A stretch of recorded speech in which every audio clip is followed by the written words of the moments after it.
Hello and welcome to episode 24 of View from the Sideline podcast. Coming up this week in the Premier League review, Chris is going to give us his analysis of the Man City-Chelsea game. Liverpool are back to winning ways and Cardiff grab a late winner to move out of the relegation zone. In the EFL review, there's wins for leaders in the Championship and League One. But in League Two, leaders Lincoln can only manage a point to leave it tight at the top of the table. There's a clear winner from last week's predictions, and I will be testing Chris's knowledge this week with the weekly teaser. And in part two, our special topic is all about this man. Another Tottenham goal now could make things interesting, couldn't it? And Bale is in space again here. And Leonard's picked him out. Oh, this is incredible. This is quite incredible. Gareth Bale has scored a hat-trick. About the biggest transfer of this summer. Confirmation a short time ago that Gareth Bale is joining Real Madrid. Three in the box waiting for the cross, and it was Bale. Oh, what about that? What about that from Gareth Bale? Off the bench with a fabulous finish. Real Madrid 2, Liverpool 1. A classic Champions League final goal from Gareth Bale. So let's get started with this week's edition of View from the Sideline podcast.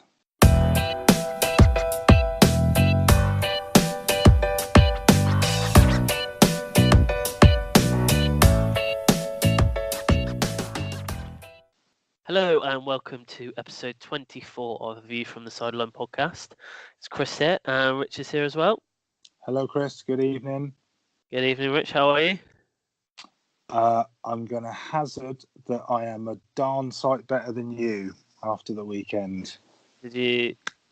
It started already. It has started. It started as soon as the whistle went. I cannot wait for your comments and review of that game. It's going to be short. I think we're going to we'll speed through all the other games just to get to that one, I think. Oh, great. I look forward to it. So you're going to start us off today with the teaser. Yeah, so sort of on the theme with Gareth Bale being our special topic this week, I've gone back a few stages. So it's around the European Cup. Obviously, Real Madrid being the record team with the most wins of that tournament. So my question to you, Chris, is that Real Madrid have won it a record 13 times, but can you tell me which team comes in second on that list with a total of 7 wins? Not Tottenham. There you go. No, it's not Tottenham, but at least we're in it. Boom. Yeah, so which team is second on the all-time list of European Cups? So it's not just Champions League, it's European Cups. All European Cups. Okay. Yeah, as a whole. So, yeah. Quite a way behind, with six less wins than Madrid, but still second with 7. To get my guess out on for this one. Okay, we will we'll do the reveal of the teaser a little bit later on. So now we'll move on to the Premier League review. And we'll start at Craven Cottage, so the Fulham Manchester United game. Yet another win for Manchester United, and obviously after all the results have come through this weekend, they've actually moved up into 4th, which is something I said wouldn't happen about 5 weeks ago. So I don't know what it is with United. Have they don't seem to have played anybody apart from Spurs that are in the top 6 or 7 teams. They seem to have had not taking anything away from them, but well, they've got coming up. They have got some difficult games, so I think this month is probably their biggest test. Obviously, they're playing at the moment in the Champions League, which I think they have probably got a good chance with seeing PSG's injuries that they've got tonight. So, but anyway, Paul Pogba. He's like a changed player. It's just so strange how well he is actually playing at the moment. A great goal from Paul Pogba. What did you think of Pogba's performance? I thought he has continued the recent form that he's been showing. I think if anything, it just shows how much he didn't like playing for Mourinho, or just didn't like Mourinho as a person. He just looks a completely different player from earlier in the season. And I will. I mean, I've always been a fan of his. I remember saying on previous episodes of the podcast that I think he'll come good in the end. I'm not sure why. I guess in a way, Mourinho's downfall could have been the fact that he wasn't playing him, but Yeah, he's. I think he's been playing probably the best he's played since he came back to United. I think without a doubt. I think from the perspective of the game, I think that I thought United played really well, but I think anybody that played Fulham, if Fulham played that way, probably would have beat them. it's their defence, isn't it? Their defence is just Their defence is shambolic. absolutely terrible. The amount of times that they gave the ball away in their final third, and the second goal, I think Martial's goal kind of summed it up for me. Yeah. Where the Fulham defender, it was almost like they were running along holding hands. He So wasn't. this is, yeah, I saw. It was like he's almost a little bit behind him, wasn't he? But Yeah, he was like but right there's next no to him. effort. He didn't even bother putting a There tackle in. doesn't seem to be any effort to get the ball at all. And I think that, I know we'll talk about sort of Huddersfield and Cardiff, the other teams down there later on, but there's such a theme running through all of the teams that are at the bottom is they just cannot defend. And whether you're playing Man United or whether you're playing Crystal Palace or whoever you're playing, if you defend like that, you're going to get beat. Not great for Fulham. Yeah. No, absolutely not. I think United did the job they needed to do, but it was just Fulham didn't help themselves at all. Not at all. A good win for United, but like you said, Fulham I just can't see them staying. If they defend like that for the rest, it's how they've defended all season, really. I think we can put our necks on the line and say that they're in serious trouble. If Huddersfield are gone, then Fulham are in serious trouble. Yeah. Right, so we'll go on to the Palace West Ham game. Palace played really, really well in this game, and they probably should have won the game. They had 25 shots on goal, which is something I don't think we could probably say that Palace have done all year, all season. Sorry, it's just unheard of that they get that many shots and chances. Yeah. And the MacArthur miss, that was beautiful. I think I've watched it. I watched it 5-6 times. How on earth he did that? It's like he scooped it, and it's just. I mean, there were a few bad misses at the weekend, but I think that's probably up there. That takes gold, I think, because that was just. He was literally. I think it was what he did was probably harder than actually putting the ball in the net, because I'd agree. Yeah, I'd agree. And he had players next to him as well. If he wasn't confident enough, he could have easily squared it off. But Palace did have a Batshuayi missed a good chance as well in the second half, and West Ham really, they got the penalty, but they didn't really create much more than that. But, no, I mean, I was disappointed with West Ham. I think that's almost the game where it was flipped on its head the way you thought it was going to go.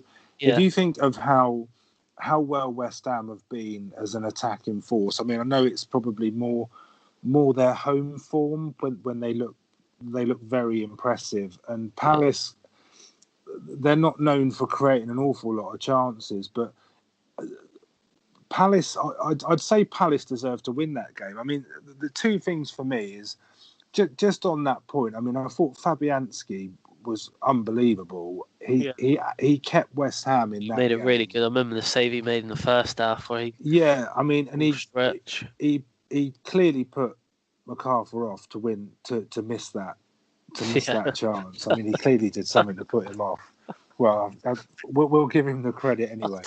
And if it wasn't for him, I think Palace would have won that quite comfortably. Yeah, definitely. And the other thing that for me was Benteke, how he's almost now had two decent-ish games on the trot. Yeah, I thought he played all right, and because he came He came off, didn't he? In the end, Batshuayi came on. Yeah, but For I think him, that's but going to happen a lot. yeah. I think that's probably going to be the way it's I going to personally, go, unless. I'd play them together. Yeah, I think they're yeah. I both. mean, I think they're quite similar. I think just one's got more confidence than the other. I think I don't know whether it's a case where Benteke is trying to put himself in sort of the shop window come the summer where he wants to move away. He hasn't But really had competition, Benteke, in that position. I know Wickham's just recently come back, but I don't think he's had any competition at Palace for you could quite a say while. But Zaha, but Zaha is more of that winger. But he I is. wouldn't But say he's I think the thing with had the Benteke competition. is that he almost needs just a goal. It doesn't matter how it comes. It doesn't matter if it sort of smashes him in the forehead and he knows nothing about it, as long as it goes in and it's his goal. And I kind of feel that he's in that place where if he can just get that one goal and add that to the fact that he is playing a bit better than he has been, I think you might see a different player. Maybe. But yeah, I mean, they were the two things for me. I thought West Ham were probably lucky to get away with a point in the end. The Huddersfield Arsenal game. Arsenal, I wouldn't say anywhere near their best, obviously, despite winning the game. Huddersfield creating chances, but just couldn't convert. Until obviously towards the end of the game where we saw the own goal. But one thing for me in this game, going back like I did with the last game, is stats again. Huddersfield beating Arsenal on nearly every stat over the 90 minutes. Shots on target, possession. Not like I would say a normal Arsenal performance. I know they won the game, but you probably expect them to win the game. But I don't think that they were that good. Well, no, I think you would expect them to win the game. The points I would take from that game is one, the way Huddersfield fight versus the way Fulham fight are completely different. Yeah. And I think even in the table, the teams are probably the wrong way around. I think Fulham should probably be bottom. But the thing I took from the way Huddersfield played in that game is I thought they had no end product. I mean, shots. I thought Arsenal were pretty poor, and Huddersfield may have in the stats had more shots on target than Arsenal, but I thought a lot of Huddersfield's play kind of ended with nothing. It may have been a shot from distance or Shot wide. yeah, absolutely. So I'm surprised with the stats bit. I mean, maybe Arsenal were that bad. I thought Huddersfield played really well, and I thought they probably should have taken something from the game, but they just don't. They look a bit more solid defensively than Fulham do. It's almost if you put Huddersfield's defence with Fulham's attack, you'd have a half decent side. Good mid-table side. Yeah, but one struggles to score, one struggles to defend. But I think I kind of think it's over for Huddersfield. I think they probably are planning for next year. They just haven't been good enough this season, but credit where it's due. They'll keep fighting. And until it's mathematically impossible for them to stay up, then I think they'll keep going. Yeah. Okay, so Liverpool-Bournemouth next. Well, a pretty straightforward win for Liverpool. I don't think anyone would have any complaints about the game and how it ended. I don't think anyone really would have put Bournemouth down to win this. The only thing I would say is Bournemouth not, they beat Chelsea a couple of weeks ago 4-0, and since then they just don't seem the same team that I saw them play when I saw them play against Chelsea. Annoyingly, they seem to have had their best game of the season against us, and I think they're a different side away. I think Bournemouth are a completely different side when they play away from home. I don't necessarily think that they sort of play a more defensive game, but I think they're a little bit less expansive. I thought that, they had the one early chance, didn't they, where Alisson sort of parried it away, and I know Wilson wasn't playing, and neither was Brooks, who are probably Bournemouth's two Yeah, Brooks is injured. I saw most attacking he's injured. threats. So Yeah. I think that was probably something to do with it. I thought, to be honest, before the game, I thought it could be a banana skin. It could be the fact that Liverpool are coming off two draws. Yeah. It could be a game where if the pressure starts getting to them, that they could sort of start to panic and something could happen. But as soon as the first goal went in, I think it was kind of like the Liverpool that we're used to seeing. One thing that sticks out for me, and it's sort of every time that I see Liverpool play, and I don't quite get why defences don't do anything about it. So Salah's been sort of playing wide right. Yeah. And there was a goal at Anfield that he scored. I think it may have been against City last year, where he's on the right hand side, and not 9 times out of 10 he always cuts in on his left foot, and you think it gives him that sort of half a yard to get a shot on goal. But one thing I noticed from the Bournemouth defence, that the left back, he was always showing him on the inside. On the inside, yeah. I just think if you show him the other way, he's got the pace and he's got the trickery that he. I mean, he may well beat you anyway as a defender, but I find it more noticeable now because it's something that he continually does, where he does cut in to get that space to get a shot on goal. That defenders are showing him in that way more. And I just think it's almost just saying, well, you might as well just have a shot. You might as well have a free shot. I'm not saying that was Bournemouth's downfall, but just from sort of an analysis point of view, it's one thing that I'm really noticing with Liverpool at the moment. And opposition defences where they are showing him inside, which I think is going to be very, very interesting. I think come towards the end of the season. I think it's going to be very, very close. Liverpool and City. I know Tottenham are in there as well. So yeah, we're gonna have to. This could be the closest. A good win for Liverpool. I mean, again, potentially, like you said, potentially this could have been. They deserve to win it. One that they could have slipped up on, but we'll move on to the Saints Cardiff game. Just when you thought Southampton were going to get a point, unbelievable. What an end to the game! You'd be if you would have left early as well in that game. I know some people like leaving games early, but obviously you would have missed the best part of the game, really. Obviously, well, I've got to tell you, Chris, I should have mentioned it, but I should have mentioned it before. But I didn't actually know any football scores before watching Match of the Day on Saturday. Oh, right, you managed to get all the so I got all the way through, and I didn't know any of the scores. The only score I knew was Yeovil, because they were part of our predictions challenge, and somehow that was the only result I came across. So watching Cardiff v Southampton on Match of the Day, not knowing the score, was pretty exciting. Especially the way it ended, because of the way the highlights package is put together. When someone scores in the 95th minute or 94th minute, you expect the full time thing to come out, absolutely, and then something else happens. But it kept going. But I think it's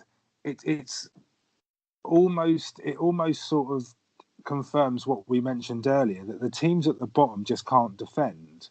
No. Now the Southampton equaliser was. I mean, I think there's 2 or 3 Cardiff players on or around the back post, but they're sort of on the edge of the 6-yard box. So Stevens, when he puts it in, it's an open goal and he's unchallenged. So you kind of feel that it's poor defending from Cardiff's point of view. But then straight back up the other end, Southampton are just as guilty of poor defending. Oh, yeah. And I think, I don't want to keep comparing the bottom 3, but if you compare Cardiff to Fulham, they are again even more different than Fulham and Huddersfield. I would say Cardiff at the moment, out of that bottom 6-7 teams, I'd say they're the ones that have probably got the most fight in them. And seeing them in the last sort of like 3 or 4 games, you'd probably say that they've performed better most of the other teams down where they are. So I completely agree. I actually thought, about 2-3 months ago, I thought that they were doomed to go down. But I actually think they probably will stay up now. I think seeing them in the last sort of three or Who four goes games, down in their place then? So if Cardiff stay up, the team they're playing. you think I Saints? still think Well, you did say that at the beginning of the season. Yeah. But I just think Cardiff, when they're playing the teams around them, they've stepped up. They've got results. They're probably not that concerned about the teams in the top 6. If they win, if they lose, if they get a draw, fair play. But they're probably more concerned about getting the points against the teams around them. And you saw, like, did you see the guy that broke his glasses? No. So when it was Bambi scored the first goal, wasn't it? Yeah, Yeah. When he ran up to the Cardiff fans and the guy squeezed him so tight he actually snapped his glasses. I did see a tweet that went out that Bamber put after the the guy game hugged said, him more than his wife had ever done. Or something. no one's hugged me that hard, not even my wife. But it was good to see, and obviously the circumstances around, this week as well for them. I think. I think Cardiff are getting a lot of. I think Cardiff are getting a lot of followers and a lot of sort of support from neutral fans just because of the way they're going about the season. Even not necessarily about what's happened over the last week or so. It's just about the way they're playing football. And it might not sound a lot, but for a team like Cardiff in the position they're in, if you look at the bottom 3 or 4, 2 wins on the spin, which is what Cardiff have now got. The other teams aren't managing to do that. I think before that defeat, Saints were 5 unbeaten, I think. But it just shows that even after being unbeaten for 5 games, they're still back in the relegation. Yeah. So it's so tight down there. I mean, I think it's even going up to Brighton. I think there's only 3. They're only 3 points off the relegation. So it's so tight down there. Hence why Cardiff beating Bournemouth, then beating Saints it's invaluable. I mean, it's. You have to say they haven't spent huge amounts of money, have they? Like in the summer, they didn't spend. Cardiff haven't, no. Yeah, they didn't buy a whole, like, obviously Fulham bought a whole new team in the summer, and it just hasn't worked for Fulham. And I think Cardiff have, they've kind of kept the squad that they've got, and they've put trust in them as well. So that's one thing where I think Fulham have fallen down is they've dismantled their squad to get them up. But I mean, a great win for Cardiff, and probably certainly a game that Saints would want to forget. So Rich, speaking of games to forget, so you said last week that you were going to say one good thing about Everton this week. So literally, that is all you're going to say about this. In your review, you're only allowed to say nice things about Everton. Okay. You're not even allowed to mention Watford, just Everton. Okay. I think Everton's kit is a lovely shade of blue. God. Isn't it? It's blue is my favourite colour, and it's a beautiful shade of blue. No, but in all seriousness, I think that it doesn't surprise me. It hasn't surprised me again. The only the most sort of controversial point on it, I feel Everton played better. I think they created more chances than they have for a while. And the talking point, well, the main talking point seems to be around the fact that the corner that led to Watford's goal shouldn't have been a corner. And I'm really sort of in the middle on this because, no, I don't think it was a corner. I don't think Pickford got a touch to it, so it should have been a goal kick. Yeah. But if you take that out of the equation, it still becomes a corner and Everton still have to defend that corner. So I almost feel that it's a bit of a cop-out to say that it shouldn't have been a corner, therefore the goal shouldn't have stood. Because Watford don't cross the ball in and it's headed or put in the net straight from the corner. There is some build-up play which then creates the goal. Yeah, admittedly, it starts with the corner, but I was a bit disappointed. I think if it's your team, you're going to say it shouldn't have been a corner, but you still have to defend that corner. Obviously, after the game, Kurt Zuma has got himself sent off. So, he's got himself banned now, I assume, for a game. So, but yeah. I don't understand that. But well, because he was already on a yellow. But I guess that's still the same point, though, because the game's over. I mean, if you want to be really sort of picky about it, you could say, I don't know, you could turn round to Zuma and say, well, to be fair, you should have defended the corner. Yeah.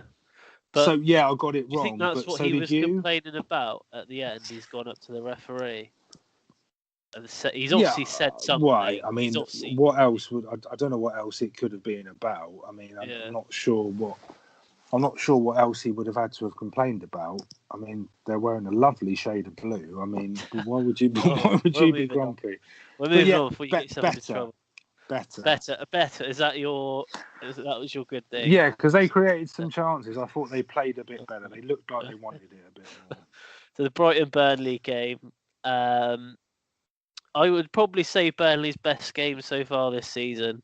Well, from my point of view anyway. I don't think I've seen them play this sort of attacking football this season. And one of the pundits over the weekend said that the Burnley he saw in this game was the Burnley that he saw last season. They defended pretty well, a lot better than what they've been defending this season. Yeah, I agree, and I think Tom Heaton's part of that. If you look at Burnley's goalkeepers, they've got 3 England or recent England goalkeepers. And I do wonder what will happen in the summer, because surely one of them's going to go, but I just don't know which one. Joe Hart. Yeah, probably. I mean, I thought Heaton played really well. He made some brilliant saves in the early stages of the game, and I think a lot of the turnaround in Burnley's form can be attributed to the fact that he's come back. Obviously, the talking point in that game. Yeah, that for me. That's a definite handball. He swung his arm right round, didn't he? Yeah, absolutely. He reminded me of like one of the old WWF figures from like the 90s, where you'd spin the waist round. Yeah. And then to rub salt in the wounds, Burnley go up the other end, and they get a penalty, which is a penalty. It is a penalty. Yeah. You just you feel a bit sorry for Brighton, and they're not in a great run of form at the moment, and that sort of dragging them back into the relegation battle. Where I don't think they probably think they should be. I can't remember who it was. I think it might be an Alan Shearer on Match of the Day 2 that said that he thinks that Brighton will go down just because the way that I think it might be someone else. But you almost feel, I mean, Brighton, obviously, they've got Derby in the Cup on Saturday, and that could either be a good thing or a bad thing. But the way I look at it at the moment is it's probably a bad thing. Is Glenn Murray injured at the moment? Because he played. He played, but he scored 2 midweek, didn't he, in the Cup replay? Yeah, it's just he seems to have gone off. If he's injured, he's playing pretty well. Well, he hasn't. I wouldn't say he hasn't really scored that much in the Premier League this calendar year, has he? Well, no, but I mean, he's not going to get you 20 but he plus was goals. He was well on. He was. He was well on the way at the start of the season. But... Yeah, I'm not sure he's that sort of consistent. But good win for Burnley, though. Yeah, great win. Great win for Burnley. So yeah. Okay, so we'll move on to Sunday's games. It's getting closer. I can see it getting closer. Tottenham Leicester. I should just get it all out now, really. I'll tell you what, Chris. I'll do the Spurs game, and you can do the Chelsea game. Go on then. Can I just say one thing about Tottenham? They are annoyingly playing very well at the moment, which is very, very irritating. Whoa, hold on. Is that a comp? Yes. Compliment. I think that Son might be one of the best players in the Premier League at the moment. Well, there's a lot of talk. There's a lot of talk around the player of the season going his way. he's very consistent. I think that's one thing you would have to say. Always he's always either providing the goals or actually scoring the goals. And to be fair, the whole Jamie Vardy thing for me was a bit silly. You know, bringing him on and then him taking the penalty straight away. You know, he's only just come on the pitch. I would have thought there's probably at least a couple other players that have played, you know, for the full 50, 60 Yeah, that have taken that, and he's yeah, just made himself look a bit silly. And but I think yeah, someone referred okay. that has he fallen out with the manager or something that I've heard that he's not. Well, apparently, Peel apparently is saying it's tactical, but there Well, was he's saying he wants other options up front. well, Like no, he's such a winger up there front. was a someone lip read Vardy called him something, didn't he, when he was talking to Pogba or something during the Leicester Man United game. I think something happened and Vardy made a comment apparently. So I think they're sort of spilling over from that. Summarise what happened. I'll summarise. So to be honest with you, it's the one game in recent matches for Spurs where I could honestly turn around and say that I think they were a little bit lucky. If you take, I mean, go back a month or so when Harry Kane was out, when he was out injured, and then we lost Dele Alli against Fulham, and Spurs' season was over, and everything was negative around Spurs. If you look at what's happened to Spurs since then, so they've beaten Fulham, they've beaten Watford, they've beaten Newcastle, and now they've beaten Leicester. So they've got 4 wins out of 4. And it's gone to the extent where I don't want to rub it in, Chris, but I'm going to say they're 10 points ahead of Chelsea.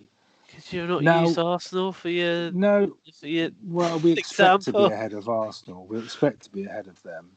But to me, that just shows the depth of squad that Spurs have now got. But going back to my original point, it is the one game where I think that there's probably even something to say that Leicester deserved something to take something out of the game. I mean, I listened to it on the radio actually, and the way the commentators were describing it, it was a lot of Leicester, a lot of chances for Leicester, and then when you actually see the highlights, yeah, they did have a lot of chances that they didn't take. On the main points, I don't think Son's dive was a dive. I think that there's definite contact there. And I think the decision should be more, is it a penalty or not? Not, is it a dive or not? He does go down slightly theatrically, but I maybe that's what pushes the ref towards it being a dive. I personally don't think it was a dive. I think there was contact.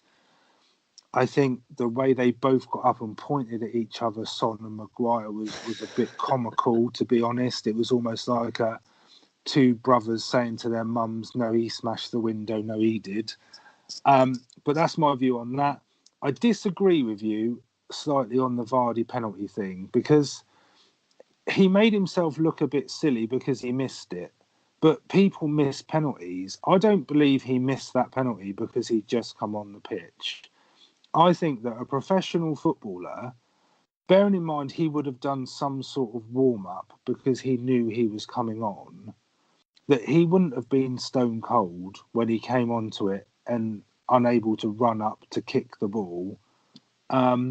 I think it's just, if he'd scored it, it would have been Vardy's first touch, what a substitution, etc., etc. But people miss penalties. It was a poor penalty, but I don't think it was a poor penalty because he'd just come on the pitch. No. So, and then you get everybody talking about the last time it happened, and I think the only one I've actually heard is Zico from Brazil in like the 80s or something, and it happened to him. And he was part of one of the best teams that ever played the game. So I'm not sure the direct comparison. But that's my view on that. I don't think... just on that, I don't think it was a penalty, personally.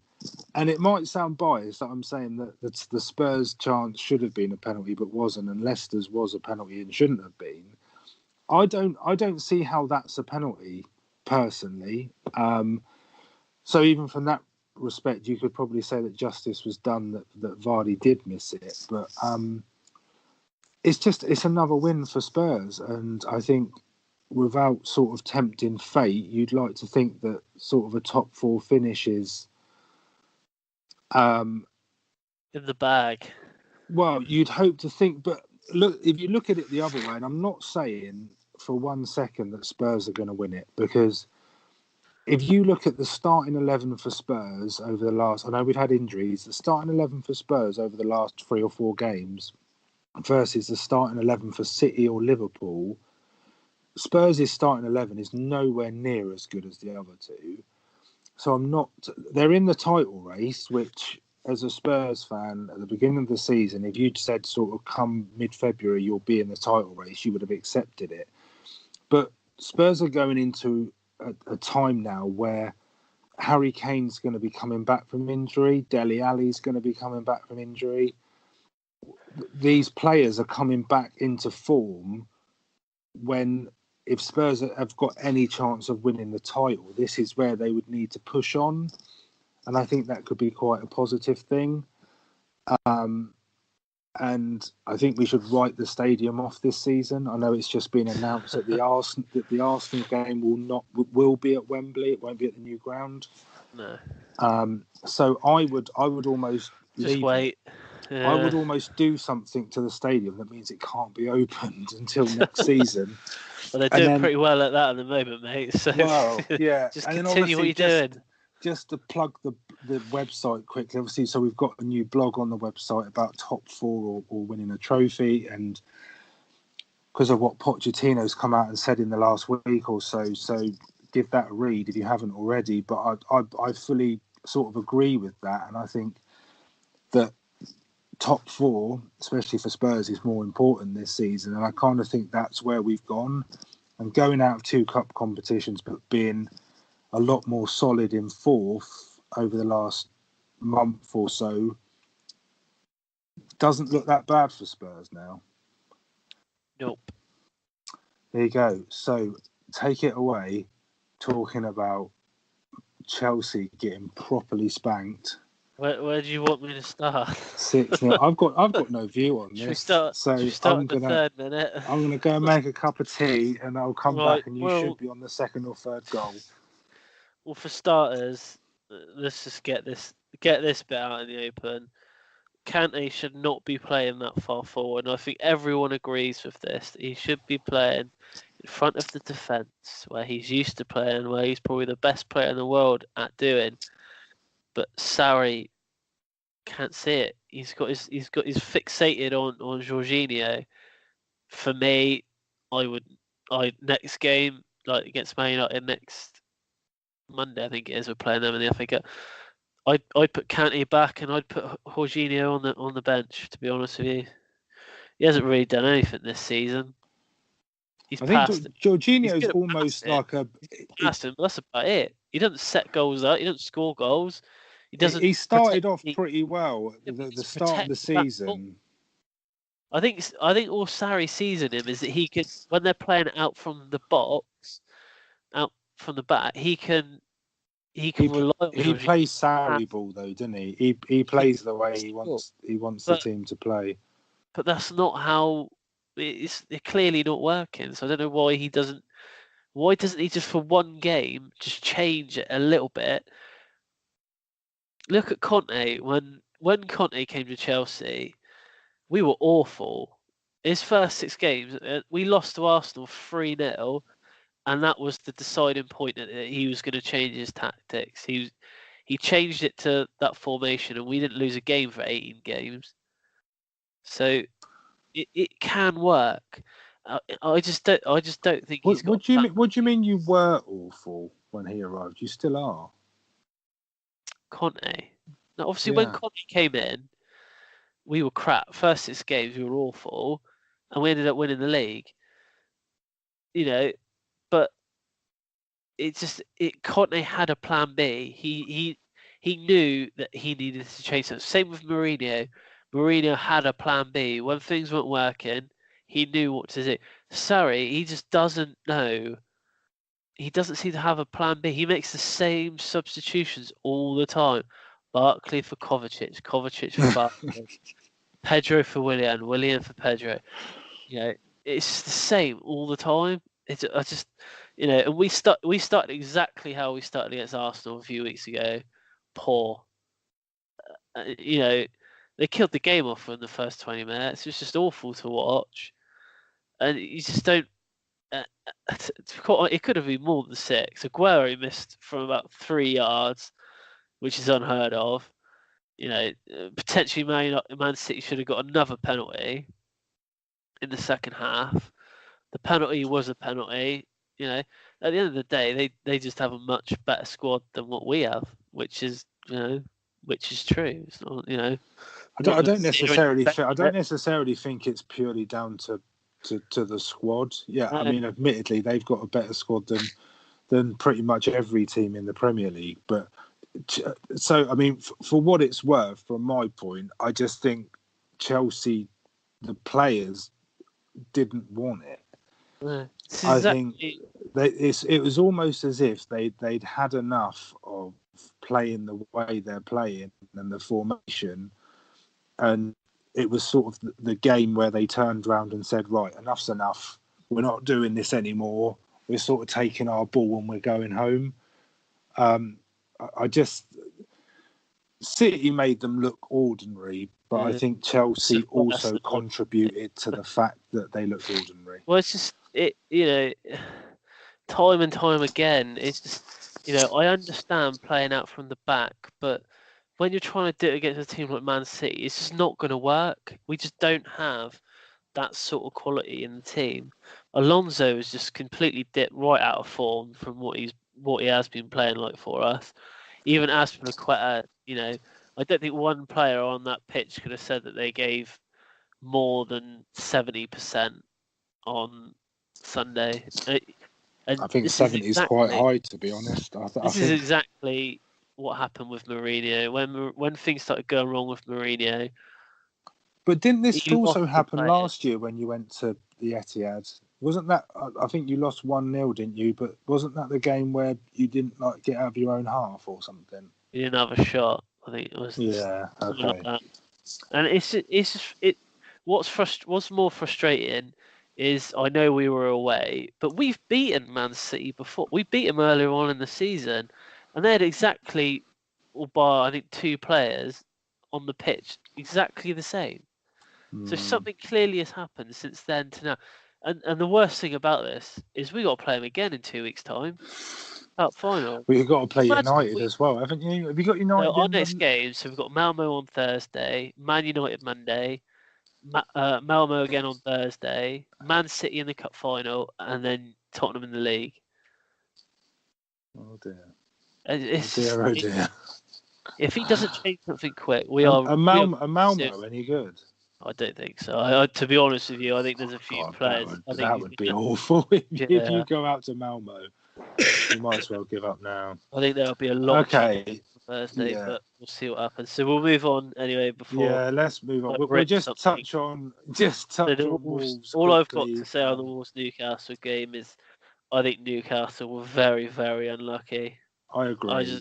I agree. And if you think, I think before the game starts.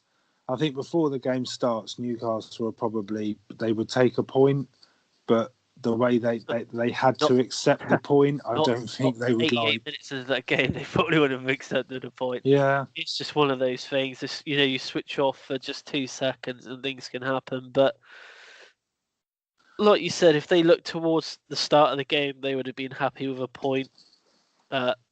Especially the way the Wolves are playing. Yeah, a point is away to Wolves.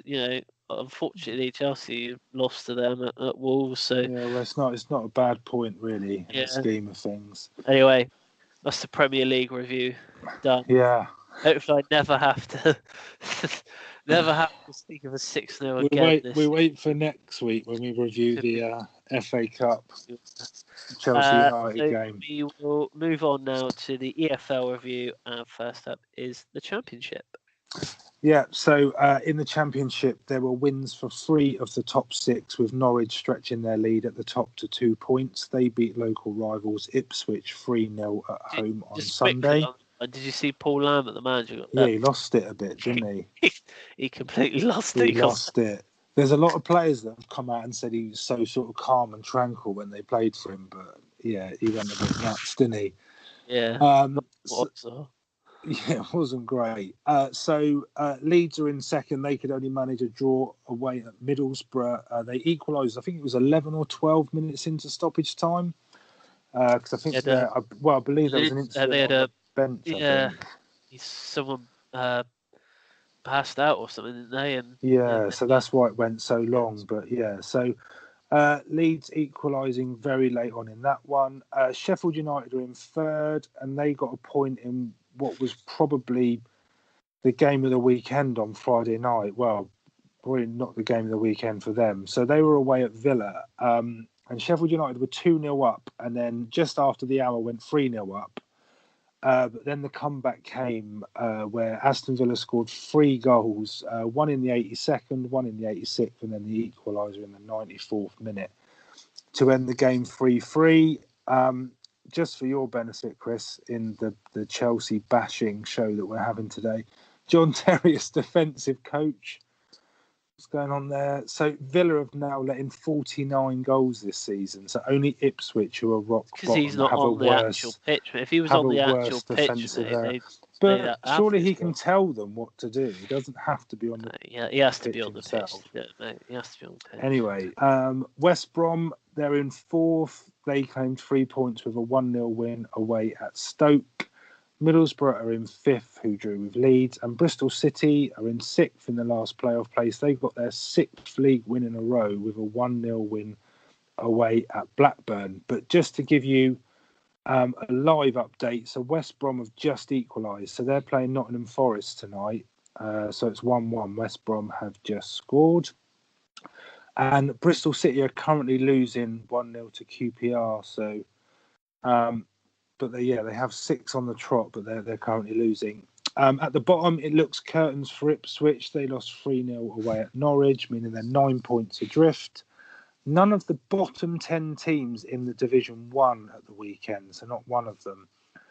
Bolton, who are second to bottom, they lost 2-1 at home to Preston, and Reading, who make up the last relegation place, they got a point in a 0-0 draw away at Sheffield Wednesday. And just another standout game in this division at Loftus Road. So Birmingham v QPR. Birmingham went 4-0 up, and then QPR pulled one back just before half time.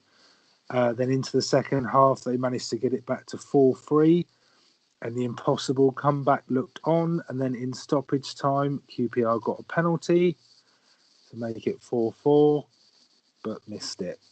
So the game ended 4-3 to Birmingham. Yeah, ouch, exactly. In League One, the top 2 both won. Luton claimed their 5th win in a row. They won 3-0 at home to Wickham, and they're now 6 points clear at the top. Barnsley are in second. They won 4-1. They won 4-1 away. I think it was at Gillingham. They're now 3 points ahead of third place Portsmouth, who could only get a point in a 1-1 draw away to Plymouth. So no winning 5 now for Pompey after they were top for so long. Sunderland are in 4th. Charlton are in 5th. They both drew. Doncaster, who make up the final playoff place, they beat Peterborough 3-1. At the bottom, none of the teams in the bottom 4 won. Wimbledon, who are currently bottom, they lost 2-0 at home to Burton. They're now 10 points from safety and 9 points adrift from the nearest team to them, which is Bradford. So that just shows you how tight it is at the bottom. Bradford, they lost 1-0 at home to Fleetwood. Shrewsbury are 23rd. They got a point in a 1-1 draw away at Bristol Rovers. And Gillingham make up the final relegation place. They lost 4-1 to second place Barnsley. Just an update quick, PSG have scored. Yes, PFG have just scored. Kimpembe? Yeah, that'll do, Chris. That'll do. So just on that again, live games tonight. So we just mentioned Sunderland, but they're losing 1-0 at home to Blackpool, and bottom place Wimbledon are actually beating Walsall 1-0. League Two review, Chris. Do you know the Yeovil score? Losing 2-1. Yeah, to Paul Scholes' Oldham. So yeah, take it away with. So League Two. Obviously, things are getting very close at the top now. With Lincoln drawing with Northampton 1-0. Lincoln holding on as they went down to 10 men in the first half. Mansfield remain in second despite losing to struggling Newport 1-0. And Bury in third took full advantage of both teams not managing to win as they beat Morecambe away 3-2. Bury were 3-0 up and that won Morecambe almost getting back into it, but it ended 3-2. Colchester were up to fourth now as they convincingly beat Cheltenham 3-0. Collar have dropped to fifth as they drew 1-1 with Exeter. Exeter remained just in the playoffs in seventh. And Forest Green suffered a 2-1 shock home defeat to bottom side Notts County. So Notts County remain bottom, although they do close the gap slightly on the other struggling teams. Second from bottom was probably involved in game of the day, if not game of the day in the EFL, as in the 95th minute, Macclesfield went 3-2 down in the 95th minute, but actually scored an equaliser in the 97th minute. So yeah, Sol Campbell he didn't score the goal, Campbell, but you know, I could imagine him running on literally and just heading it in the back of the net. But no, they managed to equalise the 97th minute by Reece Cole, who, fun fact, Rich, used to play for Yeovil. Can you guess who Reece Cole was on loan at last season? Yeovil. He only managed 2 games for Yeovil before his loan was cancelled on the 24th of August last year before. So when are we going to have the conversation that Neymar played for Yeovil? Is there any well, history there or anything? Not quite. No. Morecambe and Yeovil are hovering just above relegation zone now. Yeovil lost 3-1 to Grimsby with new signing and previous player who's played for them before, Craig Alcott, was sent off. So he's another one that used to play for Yeovil and now is back at Yeovil.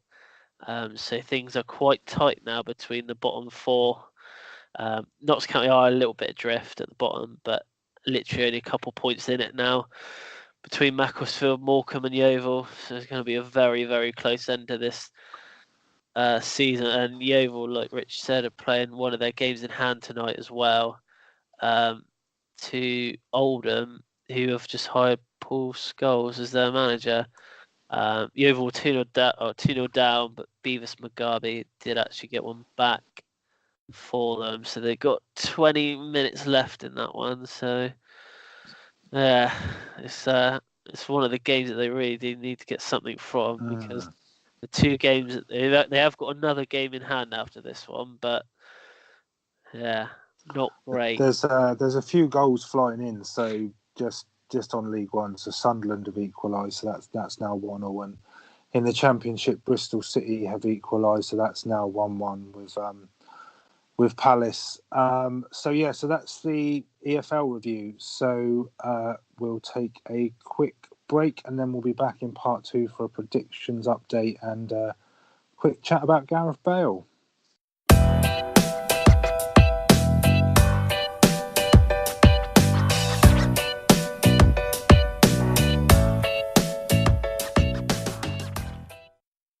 Hello and welcome back to part 2 of View from the Sideline podcast. So coming up, we've got our special topic, which is around Gareth Bale this week. So he's been in the press for getting his 100th goal for Real Madrid, but still seems to be out of favour at the Bernabeu.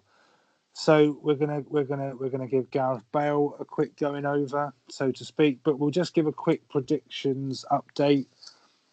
So last week I came out on top in the predictions challenge with 30 points.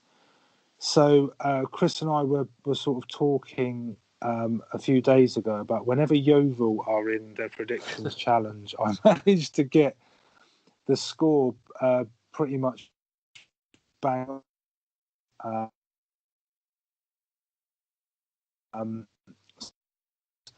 So I will shortly be applying for the Yeovil manager's job.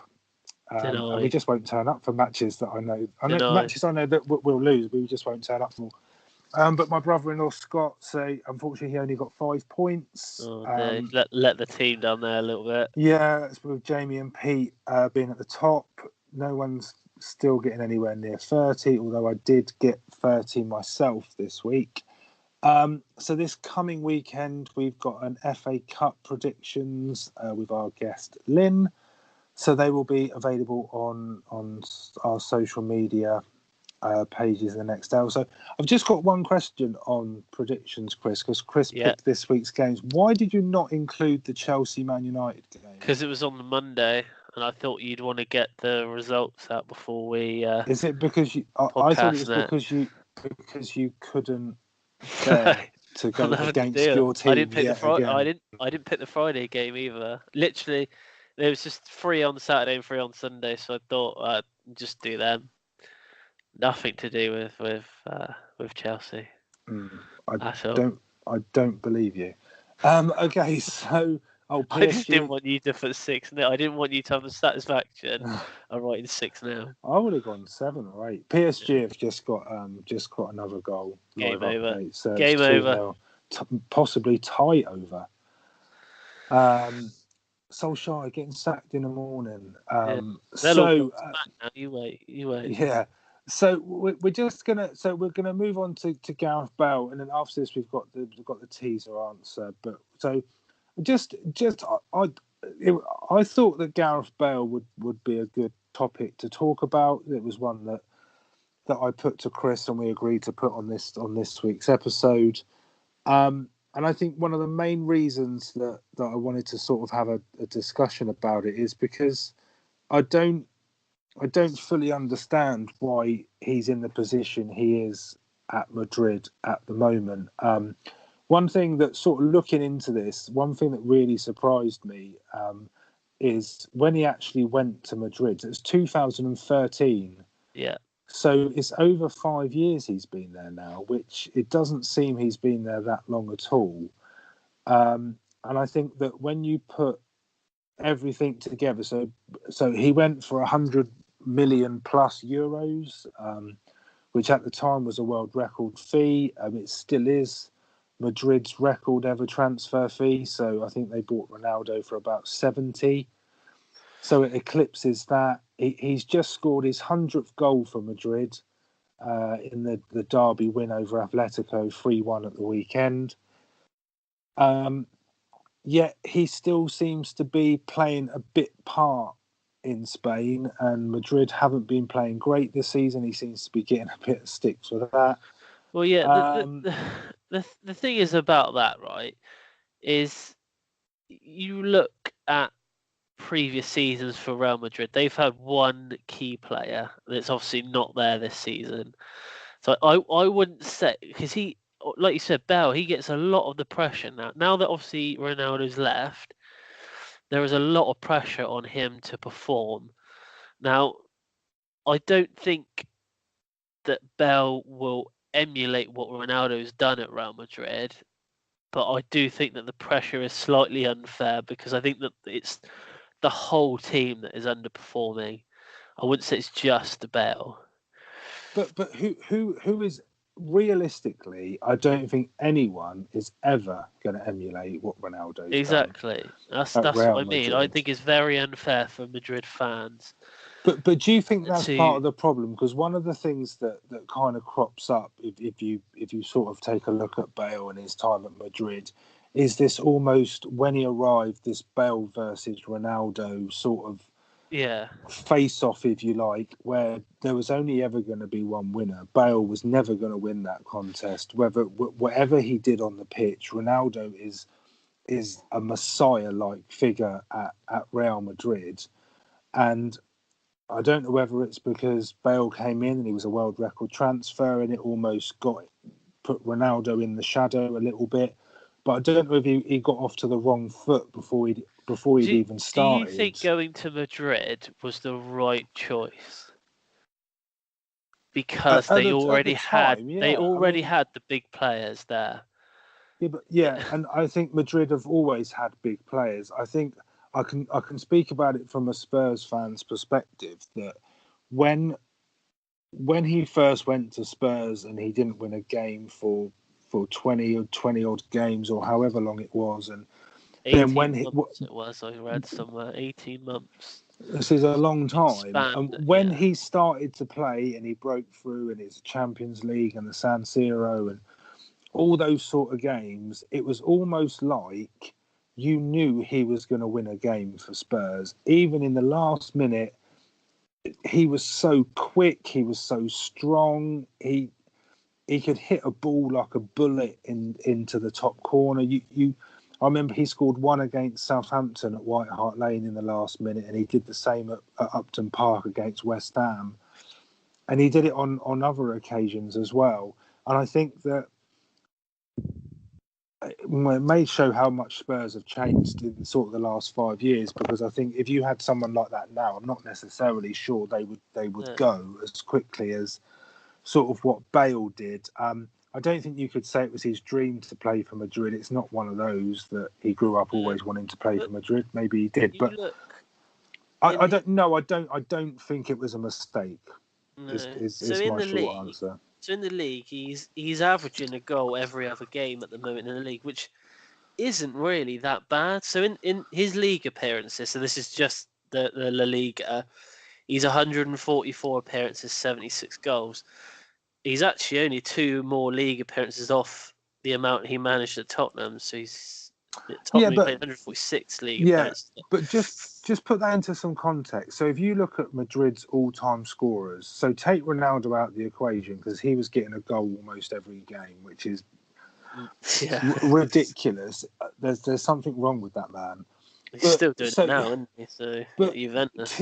Two massive names at Madrid. So Raul, 323 goals. So I think he's second or third on the all-time list. But it took him 741 games.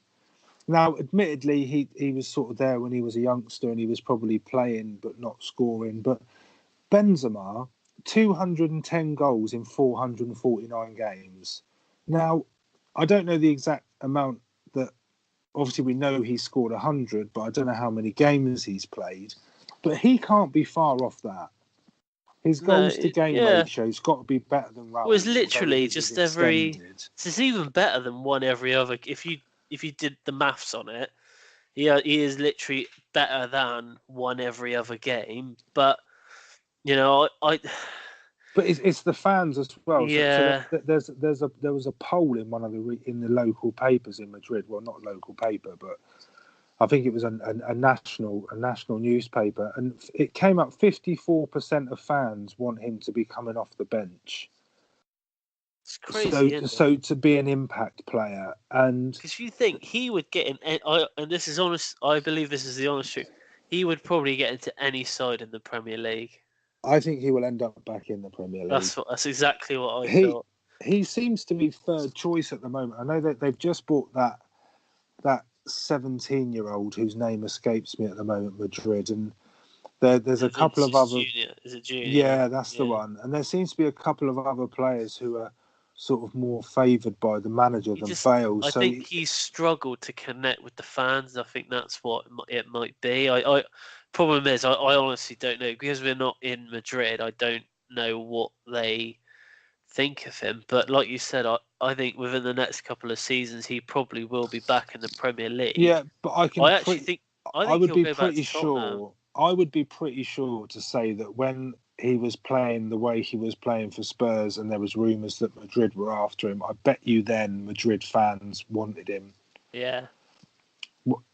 Whether they failed to connect with him is probably on them, but I'd be pretty sure that when they bought him, they weren't moaning about the fact that he's signed. But there just always seems to be stories. There's a story in the press today from, I think it's from Marcelo, saying that Bale hasn't learned the language in 5 years, and they communicate a lot in sort of hand gestures still. And it just seems to be that it's not even about his football now. It's just about everything that could possibly be done to him. The last 2 seasons, he has been linked to be coming back to the Premier League, but no one's really made a huge I don't effort think he'll go to Spurs.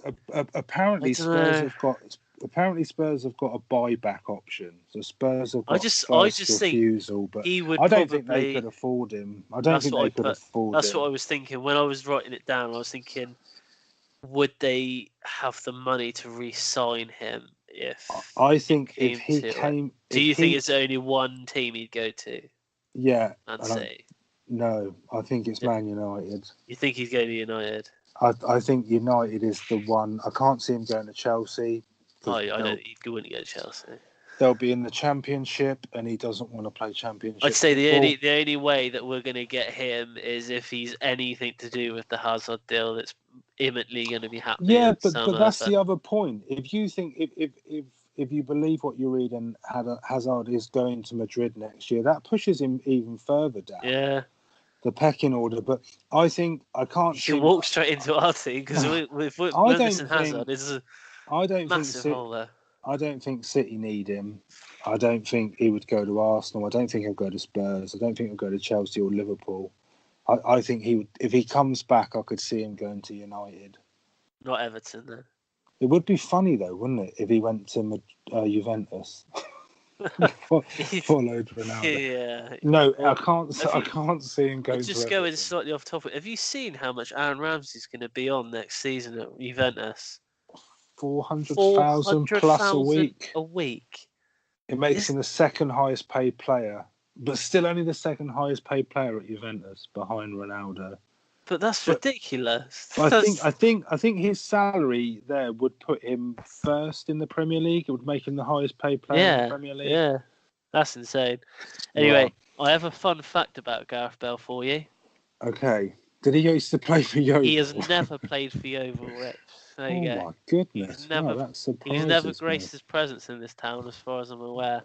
Wow, we'll have to fix that. But I would like to see him back in the Premier League. I think he will be. I think eventually. It wouldn't surprise me if we see. But it may be the case where he comes back to fund any deal for Hazard. You just don't know. I think we'll see him anyway. It's a shame. I like Gareth Bale. He's a British. Done bad.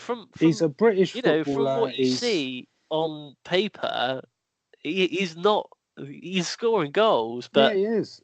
And he's come up through he's come through the academy of a English or British club, and he's worked his way up, and he is where he is. And I think even if he comes back to the Premier League, it doesn't mean he's failed out there, and it doesn't mean he's not as good a player. But anyway, so we will move on. But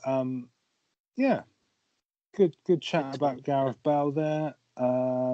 I like him. I've got a lot of time for him. He did a lot for Spurs, and I think he's a.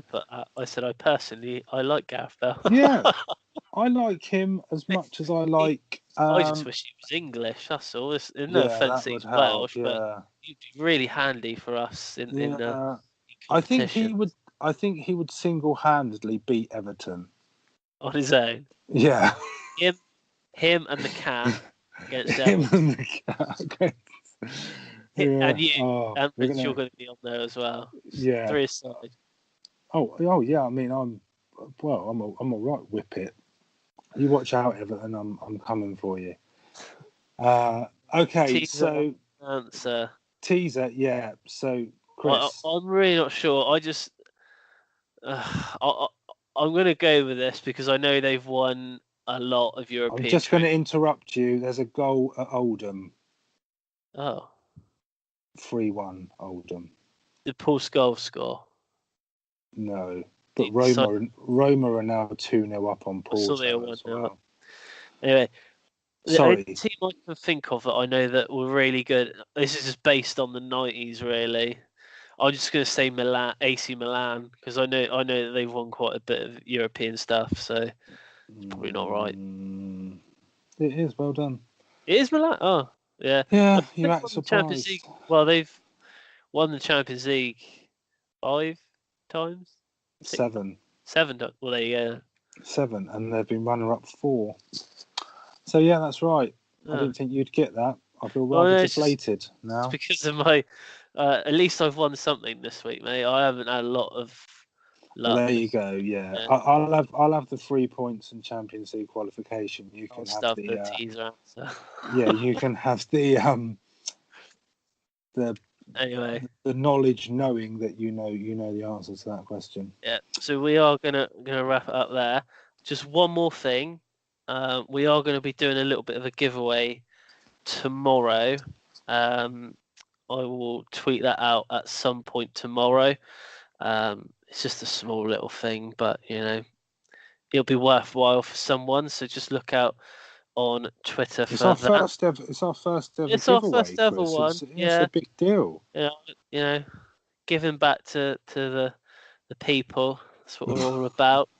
We don't just sit here for an hour and a bit talking. We also like to give back. So yeah, look out. It's all for about that the tweet. fans. Yeah, so look out for that tweet. That'll be coming out at some point tomorrow. Other than that, Rich, anything that you would like to say? Other anything, nothing Chelsea related. No. Obviously, Champions League tomorrow, so Spurs in Champions League action. Is that tomorrow? Yeah, Yeah, and tomorrow. then Chelsea are in the Europa League on Thursday. yeah, Malmo. against against the Malmo. IKEA 11, Swedish champions. So, Swedish champions. Yeah, there you go. That's the sort of teams we're playing at the moment, mate. Well, good luck to you. So that's it. No, nothing else from me. We will see you next week.